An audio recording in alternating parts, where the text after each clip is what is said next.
Yo, balik lagi sama gue Richard Muratin. Dan ya, pada kesempatan kali ini selamat di hari Sabtu teman-teman ya. Selamat weekend juga. Ya, seperti biasa akan saya update untuk si Bitcoin. Seperti kemarin juga sudah saya update perihal si Bitcoinnya. Cuman sebelum kita pergi untuk analisa si Bitcoin, jadi ya mungkin teman-teman juga udah nggak asing ya, Binance itu lagi diserang ya FAT. Ya, jadi ya lagi serang bertubi-tubi, orang banyak WD gitu ya, tarik dana dari Binance. Nggak cuman itu, tadi malam juga ada kabar juga teman-teman dari DCG ya, atau Digital Currency Group. Jadi mereka ini punya portofolio yang sedang dikabarkan mereka ini lagi jualan portofolionya mereka. Nah, salah satunya yang bisa dibilang itu berdampak yaitu Phil dan Near gitu ya, ada di portofolio mereka. Dan bukan koreksi lagi, ini malah dropnya itu signifikan gitu teman ya. Jadi kita bisa lihat ini Phil, kita ambil aja dari waktu dia sideways aja gitu ya. Ini penurunannya sudah berapa persen? Sebentar, coba kita ukur aja teman-teman ya, karena saya juga pengen tahu nih ya, koreksinya udah lumayan dalam juga ya, kurang lebih udah sekitar 44% lah, sekitaran 44% untuk Phil. Kemudian untuk si Near ini sendiri, coba kita ukur berapa persen ya, terakhir dari highest-nya ini waktu dia nge-spike naik sebelum turun lagi gitu ya. Di sini 22,6% ya. Jadi memang range itu sekitar 20 sampai 40%. Koreksinya ya berarti bukan koreksi lagi sih, ini udah didam gitu ya teman-teman, karena mungkin berdampak juga dari Digital Currency Group yang kabarnya, ini baru kabarnya, mereka jualan portofolio mereka gitu ya. Mungkin takut akan dam lebih besar lagi yang datang karena FAT yang sangat kencang ke Binance ya. Orang tahu ya, sekarang ini kan pondasi itu ya paling besar yang bisa berdampak itu Binance. Kalau misalkan Binance-nya kenapa-napa gitu ya, orang-orang trauma, oh bakalan kayak FTX gak atau lain-lain sebagainya, wah kripto bisa hancur lebur gitu ya. Mungkin itu menjadi salah satu faktor juga, and then yang mereka memutuskan untuk jualan portofolio mereka gitu ya. Salah satunya itu, atau beberapa koinnya itu yang paling berdampak itu Phil dan Near gitu ya. Dan kalau misalkan kita lihat BNB sendiri juga posisinya ini udah drop juga lumayan gitu ya teman-teman, karena memang sedang diserang FAT terus menerus. Cuman kalau misalkan kita perhatikan pun reboundnya ketimbang mereka ini ya lumayan gitulah ya. Binance itu reboundnya lumayan, sampai tadi itu hampir $240 kembali. Kemudian juga terpantau CHZ juga, ini CHZ juga dropnya signifikan. Kita bisa lihat ya, ini berangsur-angsur downtrend gitu ya si CHZ ini, sampai sekarang ini 0,118 dolar lah ya. Jadi ya menurut teman-teman bagaimana untuk beberapa koin ini, CHZ, BNB, Near, Phil gitu ya, apakah kalian ada yang akumulasi kembali atau kalian lebih memilih wait and see gitu ya? Bisa ditulis di kolom komentar bawah video ini. Oke, jadi akan kita pergi untuk pembahasan USD Dominance dan Bitcoin yang menjadi pembahasan inti untuk video kali ini. Jadi ini untuk USDT Dominance dulu secara time frame 4 jam. Dan ya kemarin itu sempat saya sampaikan gitu ya, untuk beberapa area target resisten untuk si USD Dominance, kita ambil dari swing high ke swing low nya aja. And then ya di situ kemarin saya ada sempat sampaikan di retracement 0,6 atau di sekitar 8,1% itu menjadi adanya confluence of resistance, dimana pada pergerakan sebelumnya itu ada EMA 34 dan 55 golden ratio, dan pada pergerakan sebelumnya pun ini menjadi area support and then di flip menjadi resistance gitu ya. Dan sayangnya di area situ mampu di break dengan impulsif and then lanjut naik, makanya market crypto itu kembali tertekan lagi. And then bahkan kita bisa lihat di box warna hijau ini yang sebelumnya menjadi area swing high terakhirnya dia, yang menjadi tahanan atau resist kuatnya pun mampu dijebol di sekitar 8,3%. ini mampu dibablas tiang panjang teman-teman ya. Dan ya kalau misalkan kita masih menggunakan bantuan kakek Fibo dari swing high ke swing low nya, maka dia udah achieve next target ini sampai retracement atau Fibo 1,6 sampai 2 nya gitu ya, di sekitar 8,56 sampai 8,7% ini udah ke achieve, udah tercapai gitulah ya teman-teman. And then ya di sini mungkin akan saya hapus dulu untuk bantuan kakek Fibo nya. Dan ya sekarang yang perlu kita perhatikan adalah ini kan adanya resist kuat juga sebelumnya di box merah. Kita bisa lihat ya di sini berapa kali mendapatkan rejection untuk pergerakan si USD Dominance. And then ya untuk posisi USD Dominance bisa aja dari area sini, entah dia melanjutkan penguatannya kembali sekali lagi gitu ya, untuk ngetes next strong resistance-nya yang terakhir kali itu dites pada 22 November dan belum ditesting kembali. dan ada apa istilahnya kemungkinan untuk dia ke reject dan testing di sekitar 8,5%, atau memang dari area sini dia lebih make decision untuk koreksi terlebih dahulu, ngetes ke kisaran 8,5% sebelum dia lanjut naik lagi ngetes ke area strong resistance-nya gitu ya, di sekitar 8,9% ya. Palingan itu dulu yang perlu diperhatikan. Kemudian kalau kita menggunakan bantuan kakek Fibo dari swing low ke swing high-nya dia, maka ya kita mendapati beberapa golden ratio. Di sini yang terdekat itu di retracement 0,3 ya, di sekitar 8,41% gitu ya. Itu udah deket-deket juga dengan area box warna merah yang tadi sudah saya sampaikan di sekitar 8,5%. Jadi kalau memang trennya itu kuat gitu ya, dia bisa lanjut naik, atau memang dia koreksi singkat dulu gitu ya, ngejar ke retracement terdekatnya untuk dia bisa lanjut naik lagi, mungkin ngetes ke next target strong resistance yang tadi sudah saya sampaikan gitu ya. Jadi memang untuk si Bitcoin bisa aja masih tertekan sedikit lagi sebelum mungkin adanya reaksi pemantulan ya. Jadi ini yang perlu diperhatikan, dan secara time frame 4 jamnya pun udah extremely overbook untuk RSI-nya secara time frame 4 jam gitu teman-teman ya. Jadi memang ya mungkin ada chance lah ya untuk dia maybe refresh dulu untuk RSI-nya, dan dia ekspektasinya koreksi dulu. Dan kalau misalkan seperti itu, maka untuk si Bitcoin masih ada chance untuk mantul dulu sedikit ke beberapa area target resisten dekatnya. Next ini untuk si Bitcoin ini secara daily time frame jelek banget gitu ya. Dia close candle itu bahkan di bawah area box warna putih yang beberapa saat udah sering banget saya mention. Ini dia close tadi itu di 16.626 dolar. Ya berarti kan di bawah area box warna putih yang sebelumnya ini sudah saya tandain juga menjadi area resistance and then become support gitu ya. Ini akhirnya mampu dibablas tanpa ampun nih ya. Dua red candle besar muncul ya, dua balok candle besar muncul.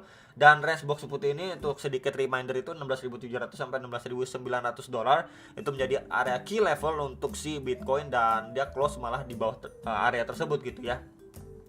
So yang perlu kita pantau adalah apakah sekarang kan weekend juga ya, nggak terlalu bagaimana weekend, bisa aja dia cuman tersideways aja gitu ya, tersideways aja di range kisaran 16.600 sampai 16.800 dolar gitu ya, di sekitar area sini dia bisa aja sideways aja sebelum dia lanjut turun lagi. Ini bisa teman-teman, karena memang belum adanya tanda-tanda reversal yang pertama. Kemudian dari secara candle pun kita bisa lihat ini balok candle besar banget muncul.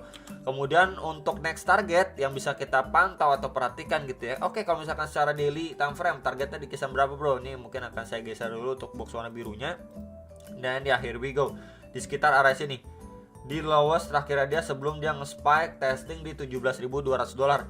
Ini di sekitar 16.000 ya, let's say 16.000 ya. Ini pasti detail candle pada tanggal 28 November itu 16.000 sampai sekitar 16.200 dolar ya. Jadi ini menjadi next area tahanan atau support yang berpotensi divisit sama si Bitcoin gitu teman-teman. Entah nanti kalau misalkan weekend ini dia cuma sideways aja, mungkin di hari Senin Selasa itu market lebih volatile gitu ya. Bisa kita lihat pergerakannya, entah apakah dia dari satu itu lanjut turun lagi untuk ngetes area next target support gitu ya, karena memang di area support terakhirnya pun nggak ada pergerakan atau reaksi yang signifikan, malah dibablas red candle besar gitu ya. Atau untuk skenario lainnya dari area sini dia perlahan naik gitu ya. Ini kan turunnya itu impulsif banget gitu ya, kita bisa lihat dari momentumnya. Kenaikannya pun let's say korektif gitu ya, dia bisa aja ngejar ke EMA34 nya yang sebelumnya itu benar-benar direspek sama si Bitcoin gitu ya. At least kita bisa pergunakan juga di sini area sebelumnya. Mungkin akan coba sedikit saya tandain nih di sekitar area sini. Yang sebelumnya ini sering banget kena reject gitu ya, bahkan pergerakan sebelumnya pun kena reject. Ini di sekitar 17.200 dolar gitu ya. Let's say dia perlahan naik ke kisaran situ pun kita tentu tetap aja waspada, bisa aja untuk melanjutkan penurunan ngejar next target support si Bitcoin di sekitar 16.000 sampai 16.200 dolar ya. Jadi ini dulu yang perlu dipantau untuk si Bitcoin secara daily time frame. Jadi sayang banget dari internal kriptonya aja bisa dibilang nggak mendukung gitu ya untuk market itu kembali dikasih push lagi ngejar 19.000 dolar. Dan juga terakhir kali statement dari si kakek Powell juga istilahnya menebar ya, mungkin bikin orang-orang takut juga lah ya, pesimis juga dan lain sebagainya, hingga market itu merah kembali, ditambah dari internal kriptonya juga nggak mendukung. Ya udah, istilahnya udah jatuh tertimpa tangga ya, itu mungkin kata atau kesan yang tepat untuk market kripto posisi saat itu. So ini pembahasan terakhir untuk si Bitcoin secara time frame 4 jam. Oke guys ya, jadi next ini pembahasan terakhir untuk si Bitcoin dari time frame 4 jam. So kalau kita lihat dari secara time frame 4 jam di sini sebenarnya dia udah terbreakdown juga ya di sini.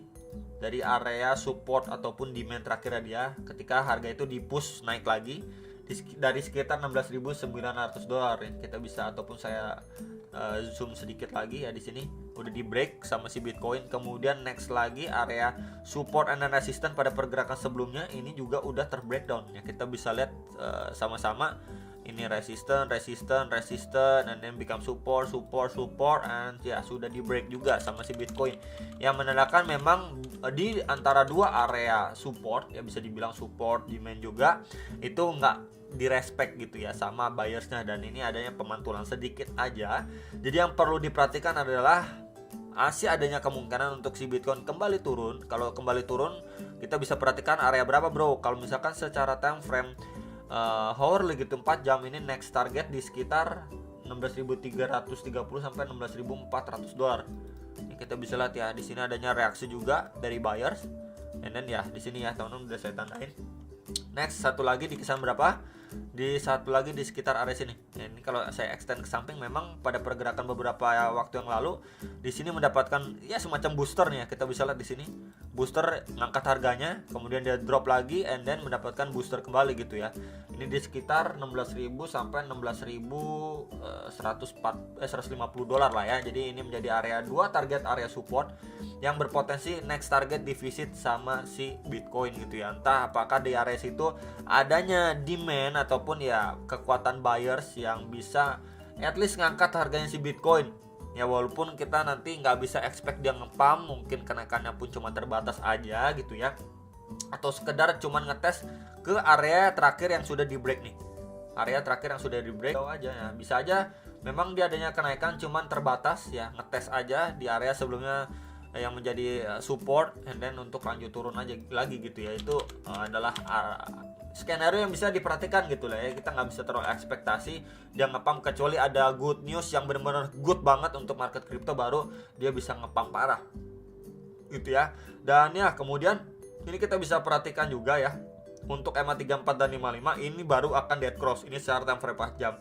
So kalau misalkan kita perhatikan untuk areanya, yang pertama untuk resisten ya, di sini area ini ya, dimana itu juga udah deket juga dengan EMA 34 dan 55. Let's say dia kan nanti dead cross seperti ini teman-teman. Ini nanti dead cross seperti ini gitu, dead cross. Plus juga di area sini sebelumnya menjadi area support yang lumayan signifikan juga gitu ya. Ini di sekitar 17.080 sampai 17.200 dolar lah ya.